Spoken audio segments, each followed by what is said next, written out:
on est plus peut-être dans un état de droit et les gens feront ce qu'ils veulent. Mais là, on est en train de devenir le père Fouettard, d'avoir peur de ci et de ça.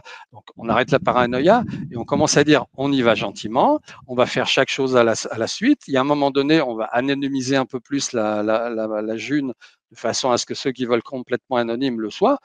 Et puis c'est tout, il faut arrêter d'avoir peur aussi. Il y a beaucoup de peurs en France qui sont irréelles, dans le sens que c'est pas en pratique, ça se passe pas comme ça.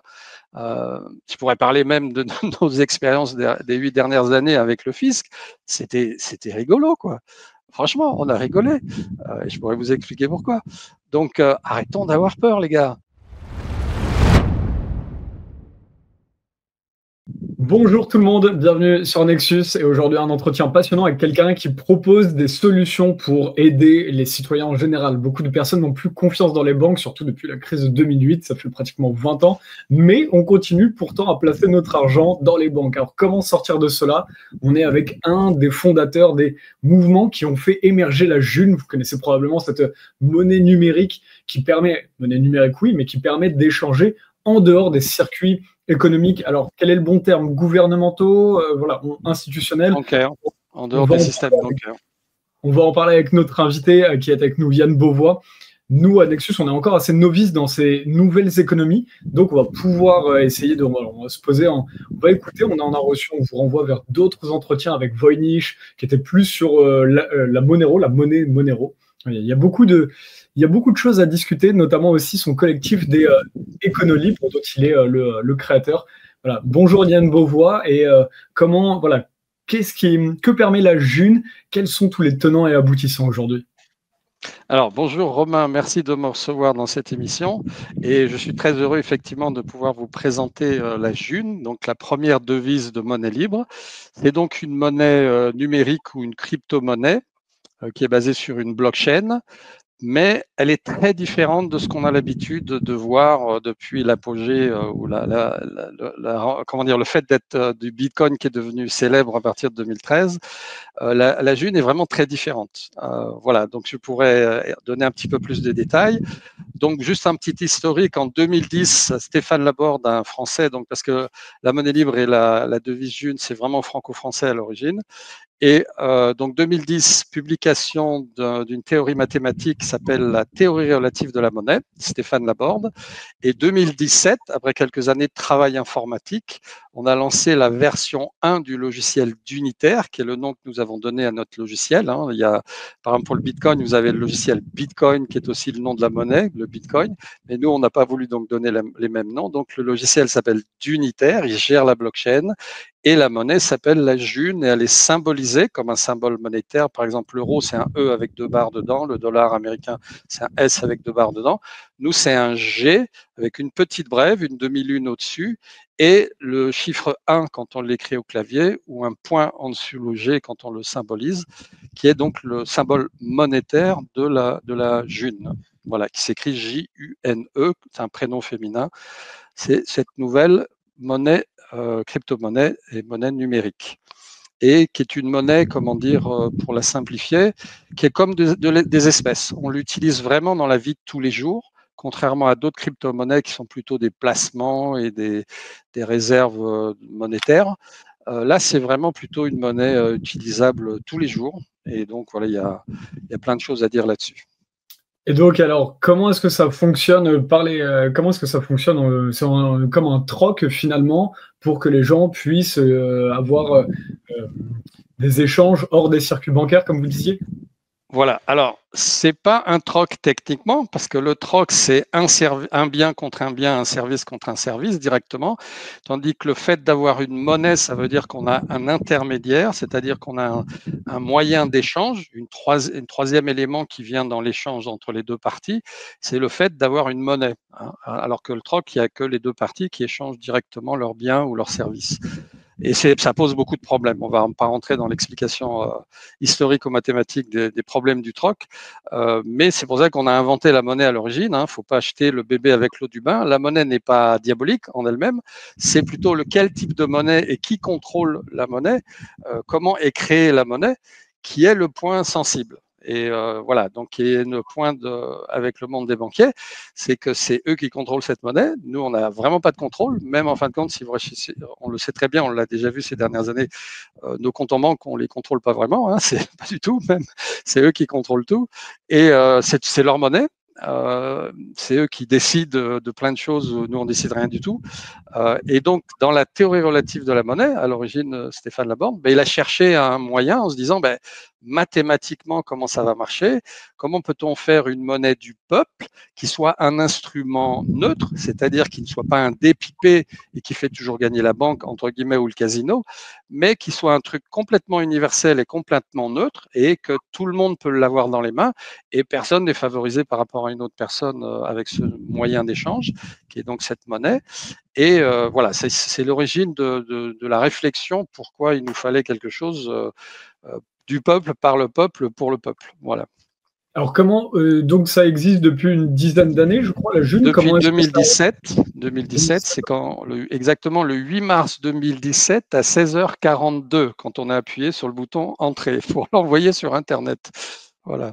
Comment est-ce que ça s'est donc aujourd'hui, 8 ans plus tard, alors comment est-ce que ça s'est répandu? Est-ce que vous êtes content de l'étendue de la June? Non, non, non. Moi, personnellement, je vais parler de personnellement au niveau des ressentis, parce que c'est personnel, les ressentis. J'aurais aimé qu'il y aurait des centaines de milliers ou des millions de gens qui auraient suivi, même si pratiquement on n'aurait pas pu suivre, parce que ça aurait été beaucoup trop important tout de suite pour suivre la différente organisation que nous avions. On a donc amélioré, on a travaillé depuis 8 ans maintenant à améliorer, et donc cette année, et ça va être lancé en début d'année prochaine, sur ce qu'on appelle une version 2 de notre logiciel d'unitaire et de tout l'écosystème de tous les logiciels qu'on appelle clients qui suivent ce logiciel serveur d'unitaire. Donc on a préparé une nouvelle version qui est beaucoup plus puissante informatiquement et beaucoup plus solide, avec certains principes informatiques de meilleure aloi. Donc on a amélioré ça, mais effectivement on n'a pas eu autant de monde qu'on pouvait l'espérer, et c'est pas dû au concept de monnaie libre, ce n'est pas dû vraiment proprement dit à la monnaie libre et ce qu'on peut en faire tous les jours, hein, parce que c'est déjà pratique dans l'utilisation, mais c'est que vraiment, et celle-là c'est la force et la faiblesse de la June, c'est que c'est basé sur l'être humain complètement. C'est pas du tout dépendant de la puissance informatique et tout, et on pourrait expliquer comment et pourquoi une crypto-monnaie n'est pas basée sur la puissance informatique, comment la création monétaire n'est pas basée sur la création comment dire, et la poursuite, la course à la puissance informatique, pas du tout. Pour vous donner une image, pourquoi c'est une monnaie, une crypto-monnaie révolutionnaire. Alors c'est une image, hein, évidemment, parce qu'on en a, j'ai pas à ma connaissance beaucoup de cas comme ça, mais imaginons que vous avez un SDF, quelqu'un qui est à la rue. Eh ben, dans la June, il peut créer sa June. Alors, il n'a pas de téléphone, il n'a pas d'ordinateur, mais il pourra le faire. Il suffit qu'il rencontre une fois quelques-uns des membres qui sont déjà dans la June et qui sympathisent avec lui et ils ont une relation régulière avec ce SDF. Eh ben, ce SDF pourra créer sa June et pourra donc, en allant dans des G-marchés, c'est-à-dire des marchés où on échange en June, utiliser le téléphone ou l'ordinateur d'un autre gars qui est là, et il pourra utiliser sa June sans avoir lui-même d'ordinateur et de smartphone. Et donc, je pourrais expliquer comment c'est possible. Et ça, c'est révolutionnaire. Il n'y a pas de crypto-monnaie où un gars qui n'a pas d'électronique peut créer la monnaie, la crypto-monnaie en question. C'est intéressant parce que ça, pour le coup, où est-ce que justement on ne voit pas de guichet June forcément, où on imagine que les institutions ou l'État ne subventionnent pas ce type de lieu. Donc, comment est-ce que vous avez réussi justement à pouvoir créer ces points de rencontre avec des... on imagine, pour installer une nouveauté culturelle, comme par exemple une nouvelle devise, comme ce que vous faites, il faut pouvoir accueillir les gens, il faut pouvoir prendre la main. Quand on commence quelque chose de nouveau, c'est souvent dur. Donc, qu'est-ce que vous avez mis en place pour ça? C'est ce que je disais tout à l'heure, que le fait que cette June, le cœur de cette June, c'est l'être humain lui-même. Hein. On parle d'économie, on parle de monnaie pourtant, hein.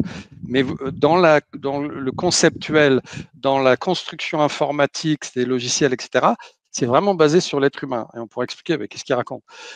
Donc, la force de la June, ce sont les êtres humains, et la grande faiblesse de la June, ce sont les êtres humains. Parce que justement, pour construire, alors c'est ce que je dis toujours, la différence entre avoir une monnaie libre, la première devise de monnaie libre, la June, et une économie libre. C'est pas parce que vous avez une monnaie que vous avez automatiquement une économie qui correspond. Une économie libre, et c'est d'où le nom de notre association, plutôt par là, je ne sais plus de quel côté, voilà, le nom d'association Écono-Libre, économie libre, on n'a pas une économie libre parce qu'on a une monnaie libre. Il y a des choses en plus, des cadres à bâtir pour y arriver. Et donc, quel cadre quand vous voulez faire des échanges de biens et de services? Ben, il faut des producteurs, il faut des créateurs, on peut même dire dans la June, des artistes, des producteurs, que ce soit le maraîcher ou le peintre ou la soignante qui sait faire telle merveille, et ainsi de suite. Il faut des gens qui produisent. Et on vit à une époque où c'est pas toujours facile de motiver les gens à produire et à se réunir. Et puis aussi, paradoxalement, étant donné qu'on a une époque où on a beaucoup d'instruments de communication, c'est pas toujours facile de communiquer avec les gens. Donc on a inventé, en regardant la vie de tous les jours, 2, 3, 4 façons d'échanger et de se réunir sur des raisons de se réunir et que je pourrais expliquer et qui a permis progressivement de montrer aux gens qu'est-ce qu'on peut faire en pratique avec cette nouvelle monnaie, qui est une monnaie du quotidien. C'est passionnant comme sujet. Juste avant la prochaine question, tiens, on rappelle, on est en lien avec le Farandole pour cette émission et qui vient de sortir un nouveau magazine Monnaie qui parle justement de toutes ces différentes monnaies numériques. Voilà. D'ailleurs, ma prochaine question, ce sera sur les monnaies numériques, parce que c'est un terme qui aujourd'hui fait peur avec l'euro numérique. Juste avant ça, je vous rappelle qu'il y a aussi le 158 de Nexus, numéro 158, pardon, jusqu'à fin juin, est disponible en kiosque ou sur nexus.fr. Et aussi, on a une grande annonce avec le 5 septembre, j'en profite pour faire la promo très rapidement, le 5 septembre, il y aura une nouvelle, il y aura les 25 ans de Nexus qui se feront au Théâtre du Gymnase. On prendra les 700 premiers internautes qui peuvent s'inscrire pour cette belle fête où on aura plein d'intervenants qui vont venir. On retourne dans l'entretien. C'est le moment meilleur alors pour cet événement. Ouais, c'est gentil. Donc justement, l'euro numérique, alors parce que beaucoup de personnes, quand on a fait des émissions sur Monero, etc., sur ces monnaies numériques, nous disent non, mais il faut retourner full à l'espèce, ça sert à rien de passer par des canaux numériques, ça appartient aux institutions, etc.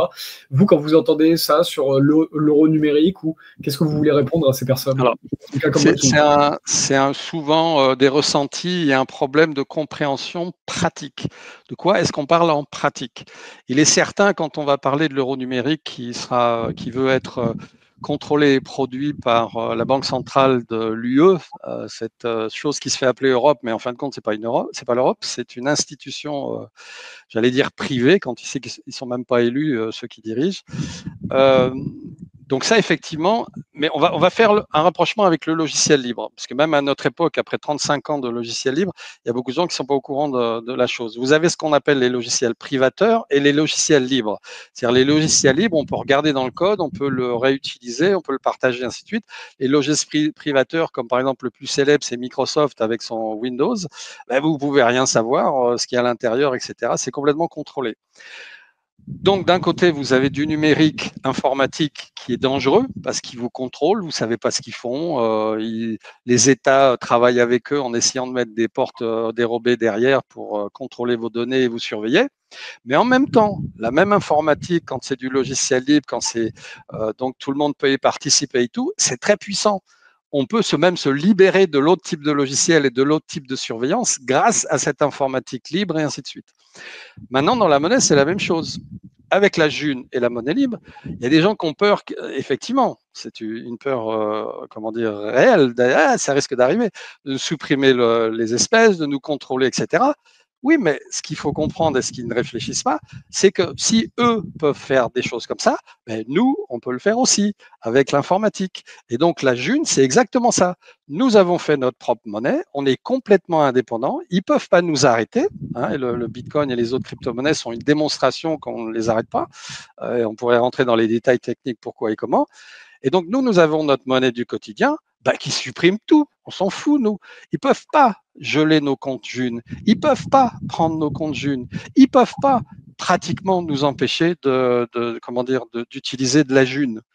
Ben même si c'est numérique, même si c'est sur nos smartphones ou sur d'autres choses qu'on peut utiliser informatiquement, c'est nous qui contrôlons, c'est nous qui l'utilisons. Alors, à moins qu'ils nous arrêtent tous, à moins qu'ils interdisent l'Internet à 100%, ce qui est pratiquement impossible, je peux vous prévenir déjà, ben, c'est notre monnaie.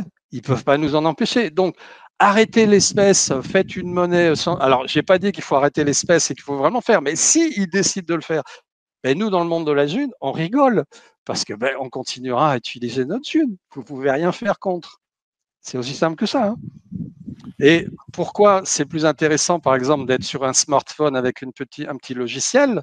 Alors, il faut toujours avoir de l'Internet et utiliser de l'informatique. D'accord, ça, on est d'accord.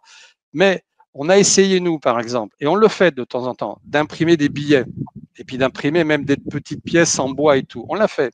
Et si on veut le faire, on le fait. On est libre. Hein. Ça ne s'appelle pas monnaie libre pour rien. Donc les groupes locaux, ils font ce qu'ils veulent. Hein. Sauf qu'on s'est aperçu, il y avait une association dans le PACA ou pas loin du PACA qui avait décidé de faire des billets. Et moi-même, j'ai déjà utilisé ici localement, je suis en région toulousaine, j'avais utilisé aussi des billets. C'est que ça coûte des sous de faire des billets. Il faut faire aussi en sorte que les billets soient pas, en face de la fraude, des faux billets. C'est donc toute une organisation et c'est coûteux pour arriver. Alors que nous, on fait un logiciel qui est gratuit, que vous mettez sur votre smartphone, ça vous coûte rien. Si vous avez un smartphone, c'est dessus, c'est fini, hop, on se fait des transferts, des virements entre comptes, comme si vous écrivez un courriel, un email un autre email. C'est aussi simple que ça.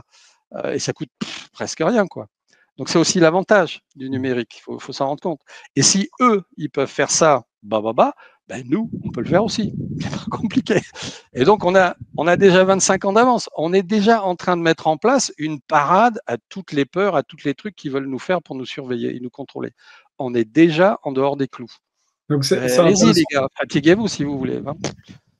C'est intéressant ce que vous dites, puisque du coup, vous nous incitez vraiment à essayer au moins d'aller petit à petit sur ces monnaies-là et que ça puisse être un instrument de lutte. D'ailleurs, une critique qui est souvent faite, on nous parle de la traçabilité de la June. Est-ce que vous avez une réponse dessus? Apparemment, la June, alors il faudrait s'y connaître un peu mieux et ce serait bien d'avoir quelqu'un, on en parlait hors micro, ça pourrait être intéressant d'avoir des débats contradictoires. Voilà. La critique est faite, c'est que visiblement, la June laisse une traçabilité pour les institutions de remonter jusqu'à… Voilà, on voit les échanges monétaires. Il y a différents niveaux. Effectivement, on peut anonymiser dans la June, mais c'est un peu compliqué maintenant, c'est pas simple à faire. Alors pourquoi on ne l'a pas fait de but en blanc? C'est parce qu'on est bénévole, on a fait tout ça depuis des années, des milliers d'heures de travail bénévolement, etc. par nous-mêmes. Et donc, on avait des priorités. Hein, ce qui arrive à l'écran comme un film, il fallait qu'on fasse d'abord les choses prioritaires, qui étaient de sécuriser notre blockchain et la rendre plus performante au niveau des rapidités de transactions, etc. etc. Avec le processus outil de certification, dans la version 2, ce sera beaucoup plus simplifié. Donc, il fallait qu'on s'occupe déjà de tout ça, ce qui c'est un travail énorme, des milliers d'heures de travail, avant qu'on puisse se dire, bon, on va aller après dans l'anonymisation, etc. Ça, c'est un premier niveau. Mais on pourra le faire dans le futur, il n'y a pas de problème. Alors, est-ce que maintenant, c'est vraiment un problème? Pas vraiment. Pourquoi? C'est très simple. Il faut se rendre compte qu'en France, il y a tellement de discussions qu'il y a eu et tellement de peurs qu'il y a au sujet de la taxation, parce que vraiment, la France, on est le pays le plus taxé de la planète. Donc, et c'est pour cause, on en a marre et on a ce fardeau sur la tête, etc. C'est qu'il faut se rendre compte que l'État français ne taxe que dans une seule monnaie. Ça s'appelle l'euro.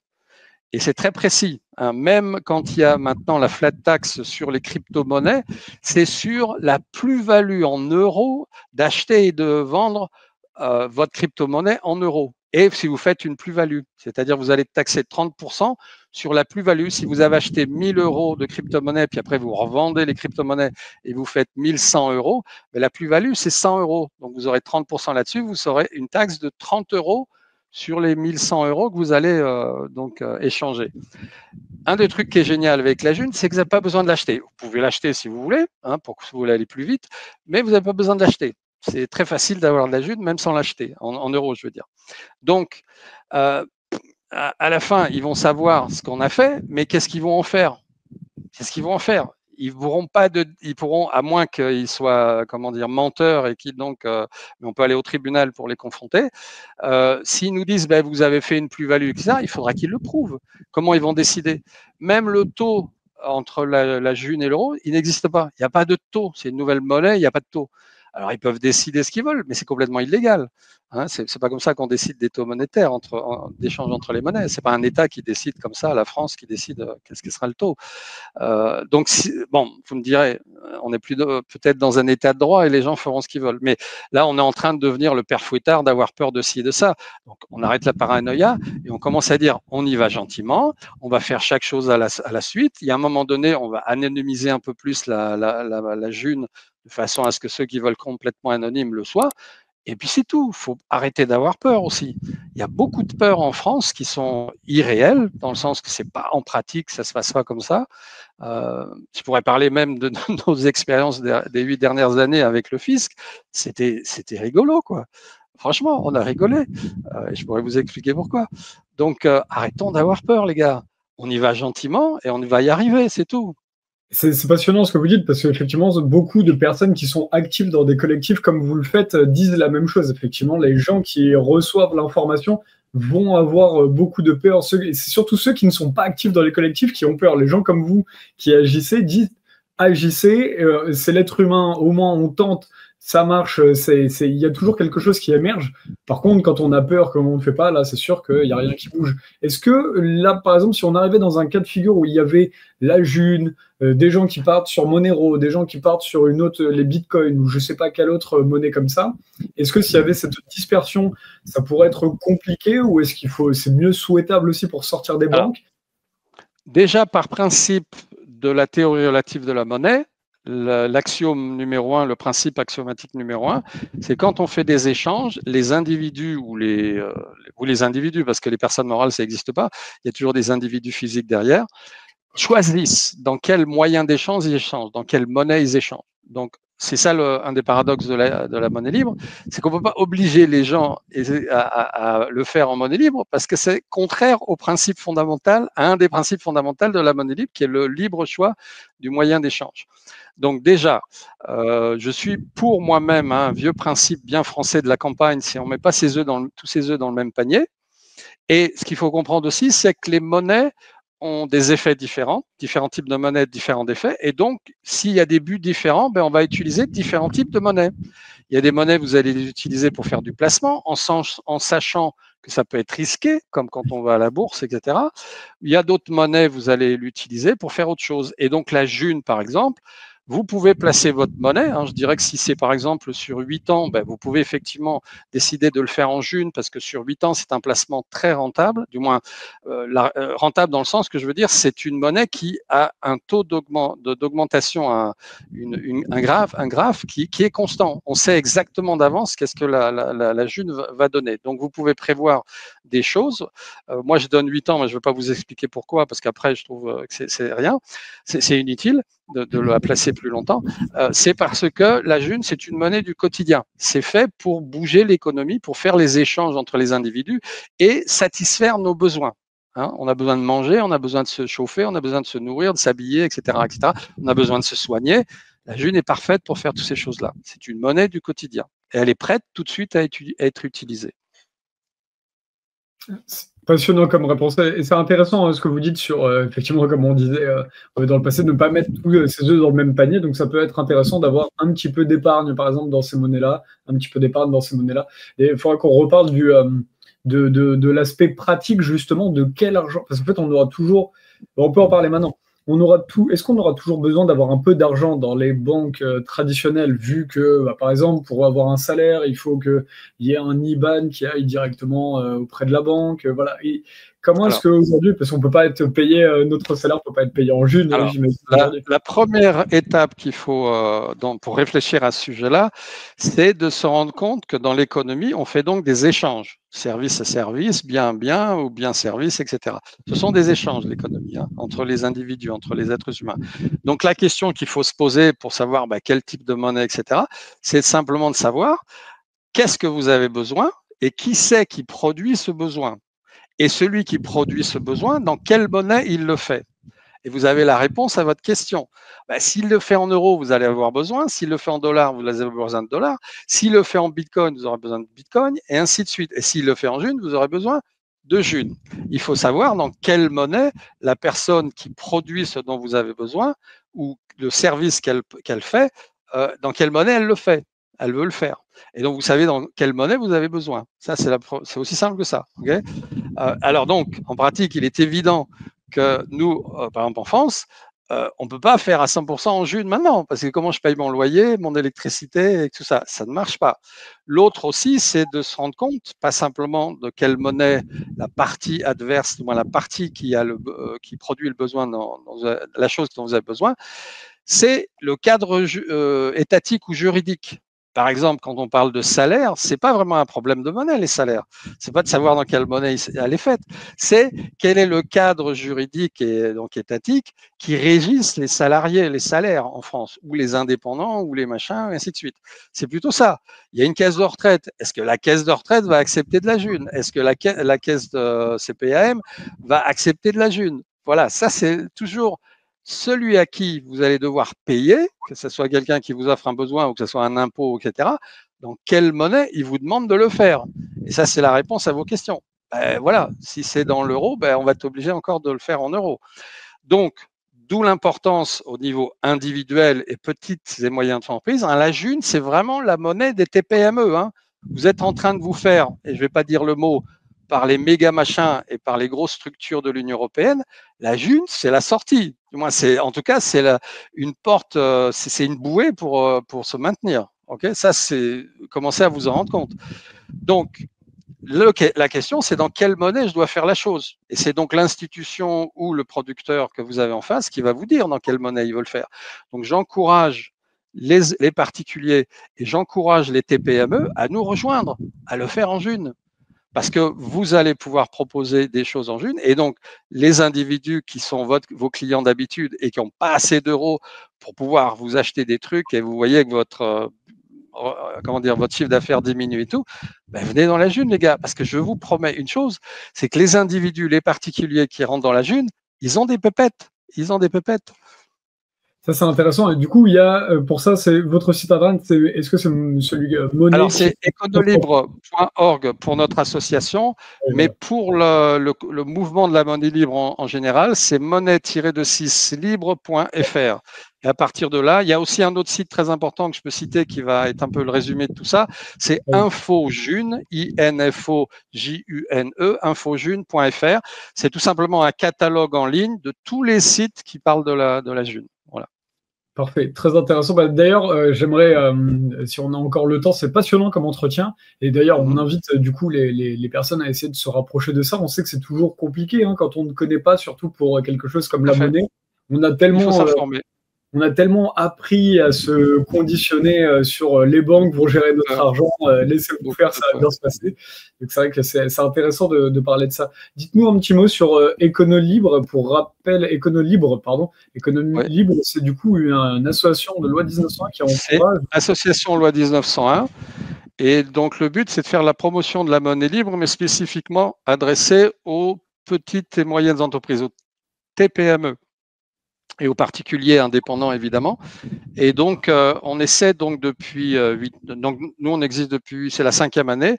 Donc, on apprend aussi. Hein, c'est le concept aussi, c'est que nous sommes une organisation professionnelle, mais qui apprend aussi à faire les choses en june. Et donc, on a plein de réunions, de visio, de directs, etc., où on travaille ensemble pour voir comment mettre en application tout ça, comment faire avancer le schmilblick, et avec les moyens qu'on a et qui sont principalement nos propres compétences, quoi, nos forces de ceux qui se joignent, quoi. C'est très intéressant. Du coup, c'est à chaque fois des mouvements pour essayer de recréer un écosystème d'entraide et de partage de compétences. Voilà, et de producteurs, parce que une des choses, comment dire, qui est très important dans ce que nous faisons, c'est que ça nous donne littéralement, donc c'est le cas de le dire, les moyens de notre créativité. Il y a énormément de gens qui ont du talent, ils savent faire des choses, quoi. Mais dans le monde des banquiers, dans le monde de l'euro, donc que ce soit avec le truc étatique ou les banques, ils sont bloqués, ils n'ont pas le droit parce qu'il n'y a pas d'intérêt politique pour tel politicien ou d'intérêt financier pour telle banque à les financer. Et le fait d'être crédité, c'est d'avoir de la monnaie. D'un seul coup, ça change tout, évidemment. Demandez à des professionnels, vous allez comprendre. Ils vont vous expliquer ça très facilement. La june, c'est nous, les banquiers. C'est nous qui créons notre monnaie et donc on partage ensemble. On fait beaucoup de financement participatif, de on se finance des milliers, dizaines de milliers de Junes ensemble, et ça permet de nous ouvrir des portes, hein, comme tout crédit permet de lancer quelque chose. Et donc, rejoignez-nous, faites-le avec nous. C'est passionnant, hein. J'ai encore deux petites questions au moins. Il faudrait qu'on refasse tout un entretien, qu'on prenne 1 heure et demie, qu'on aborde tous ces sujets-là. C'est passionnant de pouvoir creuser. On est content d'avoir un des fondateurs justement de Monnaie Libre là-dessus. Est-ce que, alors vous personnellement, Yann, une petite question personnelle, vous en avez parlé, on en a parlé au téléphone. Comment vous en êtes arrivé justement dans ces mouvements-là? Finalement, quelle est votre vie là-dessus? Comment est-ce que vous avez développé ces projets-là? Alors, je suis un vieux rebelle, hein. Ça fait 40 ans que j'emmerde les gens. J'ai d'ailleurs un surnom, je suis secoueur de cocotiers professionnel. C'est-à-dire, je secoue les choses. J'ai horreur de la conformité et du train-train, je veux dire. Et surtout, bon, avec ce qu'on voit depuis 40 ans en France, on voit qu'il y a des directions complètement absurdes qui ont été prises en politique, en économie, etc., etc. Et donc, il faut changer les choses. Et donc, j'ai très souvent cherché à voir comment changer les choses. Et entre autres, un des mouvements auxquels j'appartiens toujours, mais qui était très important, j'étais un des deux organisateurs sur Toulouse des ateliers constituants du mouvement des antivirus, hein, avec un autre gars qui s'appelle Gabriel. Et donc, on faisait tous les 15 jours des ateliers constituants pour travailler les notions politiques. Alors, ça paraît compliqué, mais en fin de compte, c'est pas du tout compliqué, hein. J'invite tout le monde à venir participer à des ateliers constituants pour comprendre la politique. Hein. Politique, ça veut simplement dire la gestion de la cité, la gestion du commun, la gestion de nous tous, quoi. C'est tout ce que ça veut dire à la base, hein. Donc, c'est pas si compliqué que ça. Une fois qu'on s'auto-éduque en groupe dans des ateliers constituants, on commence à découvrir des choses qu'on devrait faire comme ci, qu'on devrait faire comme ça. Et puis, ceux qui ont des grandes théories politiques, etc., ils viennent aux réunions. Et d'ailleurs, à Toulouse, on interdit les étiquettes politiques et les grandes théories politiques, mais ils viennent avec des concepts. Et donc, un jour, on s'était bien rendu compte, il y a déjà pas mal d'années, hein, il y a au moins 10 ans, il y a toujours un truc qui empêche de tourner la gestion commune, c'est le pognon. C'est toujours une histoire de pognon. Ça tournait toujours le point sensible, là où on appuie, ça fait mal, c'était le pognon. Il disait, mais alors comment on fait? Alors, ce qui explique moi-même justement de se passer de réflexion et d'action, c'est que je suis rentré dans les monnaies dites alternatives, mais je considère vraiment seulement la June comme une véritable alternative parce que c'est vraiment parallèle, hein. Vous n'avez pas besoin d'euros ou de quoi que ce soit dans la June, ça marche tout seul, hein. Il n'y a pas besoin d'autre chose. Et donc, du moins, on a besoin d'euros pour pouvoir vivre, mais je veux dire, la June marche en elle-même. Et donc, on s'était aperçu que le point sensible, c'était toujours le pognon, toujours la monnaie, la finance et tout ça. Et donc, on se dit, mais comment on va faire? On va faire des hold-up, on va faire quoi? On n'arrive pas.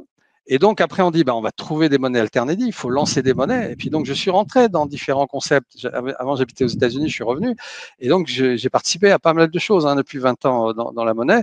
Mais ça ne fonctionnait pas génial, quoi. Et en 2015, pendant un atelier de constituant, quelqu'un qui est arrivé qui a dit, mais il faut utiliser la monnaie libre, les mecs.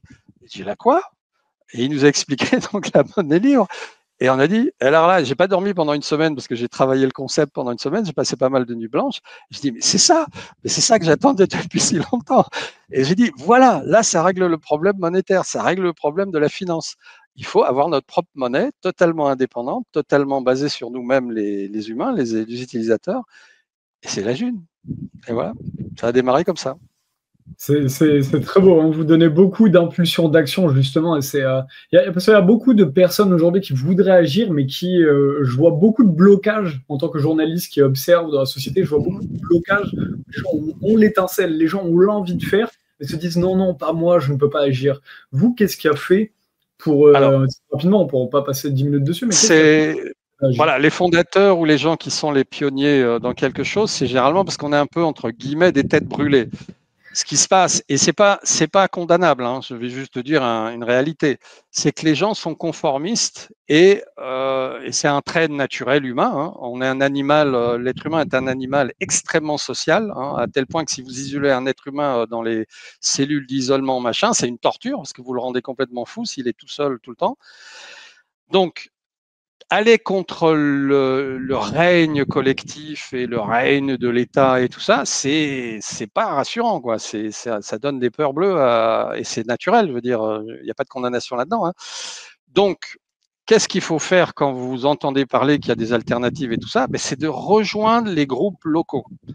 Et il y a ce qu'on appelle les apéros monnaie libre, les G-marchés qui sont des marchés en monnaie libre, etc. Ben, allez découvrir où ils se trouvent, ces apéros monnaie libre, ces G-rencontres. On expliquera pourquoi on met la lettre G partout une autre fois. Les G-rencontres, les apéros monnaie libre, les G-marchés. Allez rencontrer les gens qui sont déjà dedans et vous verrez que c'est une grande famille. On va vous accueillir. Il n'y a aucune comment dire, racisme ou exclusion ou je sais pas quoi, sauf si vraiment, si vous êtes vraiment emmerdant, quoi. Mais non, j'exagère. Non, mais j'exagère, mais quelquefois, on a eu des cas un peu particuliers, mais voilà, vous êtes accueillis et là, vous allez pouvoir vous dire, eh ben, si je laisse ce système, et en fin de compte, on ne laisse pas, moi je suis toujours dans l'euro, etc., on ne laisse rien du tout, mais au moins je trouve un endroit comme une famille, comme une communauté qui va m'accueillir, et que là, vous allez pouvoir mettre en pratique gentiment, à votre rythme, sans avoir peur, parce que c'est aussi ça auquel nous avons réfléchi dans la monnaie libre, c'est de laisser les gens se développer à leur rythme. Et comme je l'ai dit, une chose que vous allez découvrir, c'est que si vous avez un talent et qui est juste un hobby, parce que le monde de l'État et le monde des banquiers, ben, ça vous empêche de pouvoir vous exprimer, etc., eh ben, venez dans la monnaie libre, les gars. Là, vous allez pouvoir vous exprimer. Et on a des gens qui étaient juste, on va dire, des gens qui faisaient du hobby, mais qui, par exemple, moi, dans le sud de Toulouse, on fait des jeux marchés et je connais une dame, elle est couturière, quoi, depuis tout le temps, mais elle n'a jamais été couturière professionnellement parce que c'était pas la peine, quoi, les taxes et tout ça. Elle aurait, elle se disait c'était perdu d'avance, donc elle faisait ça sur le côté. Mais maintenant, dans la monnaie libre, c'est devenu son truc régulier et elle vous fait des trucs vraiment géniaux et elle participe. Et enfin, elle peut s'exprimer. Et donc, moi, c'est ce que je dis. Venez rejoindre une communauté qui va vous accueillir avec les bras ouverts, qui va vraiment vous accueillir. Vous allez avoir des moyens de le faire parce que c'est nous qui nous donnons les moyens. J'expliquais tout ce que j'expliquais sur l'importance de la monnaie et de la finance. Et vous allez pouvoir vous exprimer. Et c'est pas qu'il faudra pas être prudent, etc. Mais fini la peur et les doutes, etc. On y va et on est cool, quoi. Et c'est pour ça que je souris. Il faut pas avoir peur de ce qu'ils peuvent imaginer en face. Il faut se préparer, mais il faut pas avoir peur. Et pour pas avoir peur, il faut qu'on se mette ensemble. Et dans la monnaie libre, on se donne les moyens, on sait déjà donner les moyens et on améliore chaque année pour qu'on soit ensemble et qu'on avance ensemble. Ben alors, qu'est-ce que demande le peuple, hein? Et justement, pour trouver ces apéros, June, Gmarché, etc., sur quel site ou quelle plateforme Alors, il y en a plusieurs. Encore une fois, je vous invite à aller sur infojune.fr, qui est le catalogue de tous les sites qui parlent de monnaie libre, et vous allez avoir des cartes et des endroits où on publie pour les Gmarché, etc. Alors, il y a un forum, par exemple, forum.monnaie-libre.fr, le forum du site Monnaie Libre qui parle de la monnaie libre. Là, il y a déjà une partie qui est publiée. On a des cartes aussi en ligne qui sont basées sur OpenStreetMap, un logiciel libre, etc., etc. Vous allez découvrir. On est très actif en Belgique, en France et en Espagne pour l'instant, mais ça se développe dans 22 pays, la monnaie libre maintenant, dont 3 pays que je viens de citer, la Belgique, la France et l'Espagne, où c'est très actif. Magnifique. Bah, merci Yann Beauvois d'avoir pris le temps. Je rappelle à tout le monde, le dernier Nexus est en kiosque. Vous pouvez le trouver sur nexus.fr ou en kiosque près de chez vous. La soirée du 5 septembre, on vous attend. Si cette vidéo passe avant le 12 juillet, il y a un café Nexus qui sera, donc c'est comme le café des possibles qu'on avait fait au mois de juin, et ce sera au 14 rue de Pâté. Vous trouvez toutes les informations sur nexus.fr normalement. Et voilà, c'est tout pour la promo. On rappelle le Farandole où on parle, où le collectif des enfants phares parle aussi de toutes ces monnaies. Merci Yann Beauvois d'avoir pris le temps. Allez voir Econo Libre et allez voir InfoJune.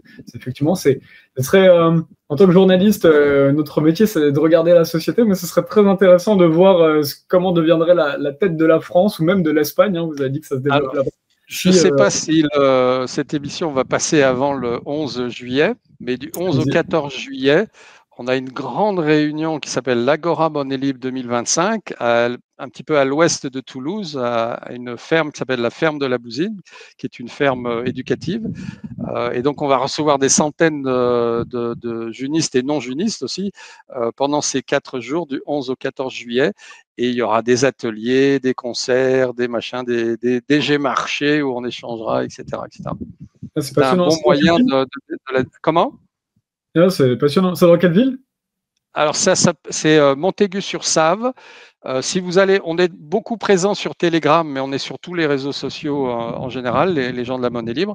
Et on est en train de faire beaucoup de publicité sur cette Agora de la monnaie libre 2025, du 11 au 14 juillet à Montaigu-sur-Save, qui est à peu près 30 km à l'ouest de Toulouse.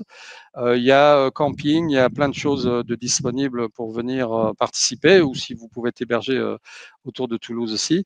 Et c'est vraiment un temps extraordinaire ou vraiment adapté pour découvrir tout ce que nous faisons pendant cette Agora Monnaie Libre. Passionnant. Oui, parce qu'on a beaucoup parlé de Toulouse, mais comme Yann a dit, c'est aussi dans plusieurs pays et c'est dans toute Voilà, la il y en a aussi en septembre, il y a un grand festival en septembre aussi en Espagne, etc. Parfait. Merci Yann Beauvois d'avoir pris le temps et Oui. on espère pouvoir continuer cet entretien parce qu'il y a encore beaucoup à découvrir Il y a sur, beaucoup sur de cette choses à monnaie. dire, oui. À C'est bientôt. bon. Merci. Merci à tous. Partagez la vidéo si ça vous a plu.